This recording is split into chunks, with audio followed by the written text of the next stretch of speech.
The night sky above Earth had changed in ways that no one could have foreseen. The stars no longer shone with their usual brilliance. Instead, they flickered and dimmed, their light fading away into the blackness of space. It was as if the universe itself was slowly dying.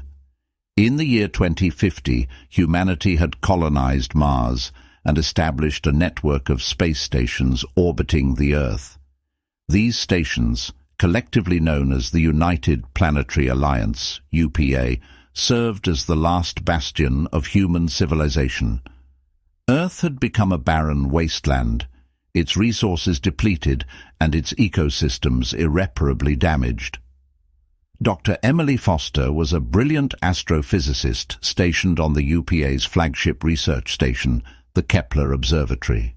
She had spent her entire life studying the stars, and now she was faced with a mystery that threatened not only her life's work, but the survival of humanity itself. One evening, Emily was in the observatory, studying the night sky through a powerful telescope. Her assistant, Dr. David Anderson, was by her side, analyzing data on a nearby computer. "Emily, take a look at this," David said, his voice filled with concern. He pointed to a graph on the screen, showing the steady decline in the brightness of stars over the past year. Emily frowned, her brow furrowing as she studied the data. "This can't be right," she muttered. "Stars don't just dim like this for no reason." But no matter how hard they looked, they couldn't find a logical explanation for the phenomenon. It wasn't just one or two stars, it was happening across the entire galaxy. The universe was slowly going dark. The UPA convened an emergency meeting of the brightest minds from Earth, Mars, and the space stations. They formed the Starlight Initiative, a group of scientists tasked with unraveling the mystery and finding a solution. Months passed, and Emily and David worked tirelessly alongside their colleagues. They launched probes into space, gathered more data, and conducted countless experiments. They discovered that the stars were not simply fading, they were dying. The nuclear reactions at their cores were failing, causing them to collapse in on themselves. "The universe is dying," Emily whispered to David one night as they stared out at the darkened sky, "and we don't know why." The situation on Earth was dire. Without the energy provided by the stars, the planet had plunged into a never-ending winter. Crops failed, and food became scarce. Riots broke out as people fought over dwindling resources. The once mighty nations of Earth had crumbled, replaced by chaos and anarchy. Desperation grew as the Starlight Initiative's efforts continued to yield no results. Emily and David had grown closer over the months of their work, finding solace in each other's company as they faced the impending doom of their world. One night, as they lay in their bunks aboard the Kepler Observatory, Emily had an idea. "What if it's not a natural phenomenon?" she said, her voice filled with hope. "What if someone or something is causing the stars to die?" David sat up, his eyes wide with realization. "You mean like an extraterrestrial civilization?" Emily nodded.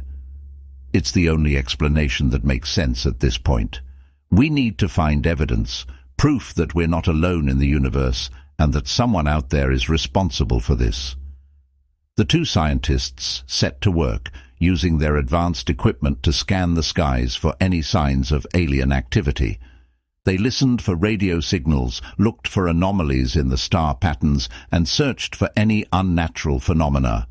And then, one fateful day, they found it. A faint, repeating signal coming from a distant star system. It was a message, a mathematical sequence that could only be the product of intelligent life. Excitement and fear coursed through Emily and David as they deciphered the message. It was a warning, a desperate plea from an alien civilization that was also facing the death of their stars. They had been trying to reach out to other advanced species in the universe for help. The message contained instructions on how to stabilize dying stars, but it required immense amounts of energy and resources. Humanity would have to share what little they had left with this alien civilization if they were to survive. The UPA convened another emergency meeting to discuss their discovery.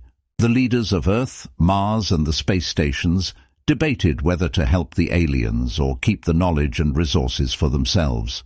Emily and David argued passionately for cooperation, but the fear and distrust among the survivors won out. In the end, humanity chose to hoard their resources, hoping to save themselves at the expense of the alien civilization. Emily and David watched in despair as the stars continued to fade, knowing that they had missed their one chance to prevent the impending darkness. Years passed, and the universe grew colder and darker. Humanity clung to survival on the dying Earth and the dwindling colonies on Mars and the space stations. The stars above were now mere pinpricks of light in the inky blackness, a grim reminder of what once was. Emily and David spent their remaining years together, their love for each other the only source of warmth in their cold and dying world. They gazed up at the dark sky, knowing that they had failed to save the universe, and that the stars would continue to fade until there was nothing left but eternal darkness.